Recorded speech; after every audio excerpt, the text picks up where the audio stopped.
Malalakas na players, ito ang nakita natin sa lineup ng Kushigaya Alphas, lalong-lalo na ang kanilang frontline kay Soto, Jaril Martin at Seiko Dumbuya pa lamang ay masasabi natin na bigatin na ang combo na ito sa 3, 4 at 5 position. Jaril Martin merong malawak na experience sa high-level competition, isang champion sa iba't ibang liga overseas kagaya na lamang ng Israeli League, NBL Australia at nakapaglaro na nga rin sa NBA. Katulad nga ni Kai ay naglaro rin si Jaril Martin para sa team ng Adelaide 36ers. Maganda ang laro ni Jaril Martin para sa isang power forward, merong power at shooting.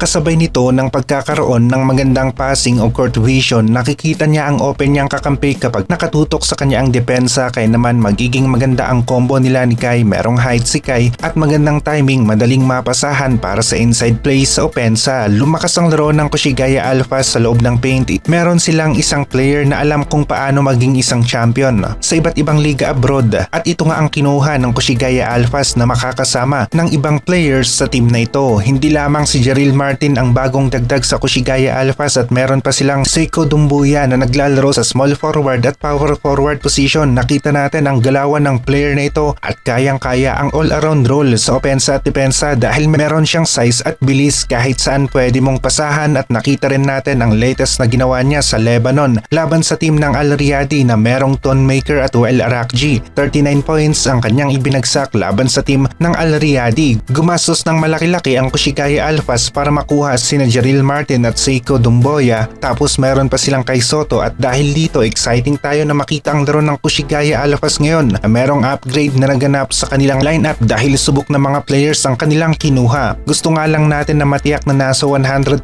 si Kai pagbalik niya sa hardcourt, nang sa ganon ay talagang makikipagsabayan siya ng husto at walang takot sa matinding pisikalan, dahil alam naman natin na ang sentro ang palaging nakikipagbalyahan sa loob ng paint. Hindi biro ang trabaho ni Kai. Anthony Clemons, isang dekalidad na PG ang naidagdag pa sa team ng Kushigaya Alphas at talagang kinumpleto nila ang bawat position. Mga dekalidad na mga players ang kinuha ng Kushigaya Alphas. Kapag nag-click ang chemistry ng mga players na ito at sa kanilang talento na meron sila, talagang malalakas individually, at dahil dito may chance ang Kushigaya Alphas ngayong 2025-2026 season at baka mapunta sila sa top 8 na pwedeng magtuloy-tuloy hanggang sa finals. Wala pang update kung kailan nga maglalaro si Kai o yung talagang petsa na magiging 100% na siya. Ang nakikita lang natin ay merong improvement sa kanyang recovery. Unti-unti na nagkakaroon ng development sa bawat araw na lumilipas. Kung sa normal na function ng paa ay okay na si Kai. Ang tanong lang ay kung pwede na ba ang kanyang tuhod sa mas matinding pressure. Matibay-tibay na ba ito para sa pisikalan, dahil alam naman natin na ang paa ang sumasalo sa bigat ni Kai at yung persa ng kalaban sa banggaan. Nakita naman natin na malakas si AG Edu. Maganda ang kanyang performance sa FIBA Asia Cup at mas matindi pa nga ang pinagdaanan ni AG Edu na injury. Sunod-sunod ang kanyang natamo na injury, pero ngayon nga ay balik na sa normal ang laro ni AG Edu. Nagkaroon rin ng double-double na performance sa FIBA Asia Cup.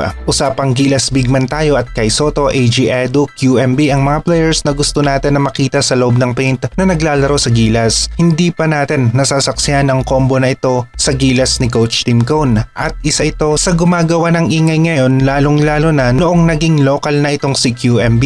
Hindi natatapos ang paglakas ng Gilas kay QMB lamang dahil Ange Kouame pa ang susunod na gagawa ng apela sa FIBA. May chance si Ange Kouame na maging local nga rin ng Gilas Pilipinas dahil sinunod niya ang guidelines ng FIBA. Isa na ang 10 years na binuno niya dito sa Pilipinas. Nag-aral, naglaro at nanirahan si Ange Kouame dito sa Pilipinas.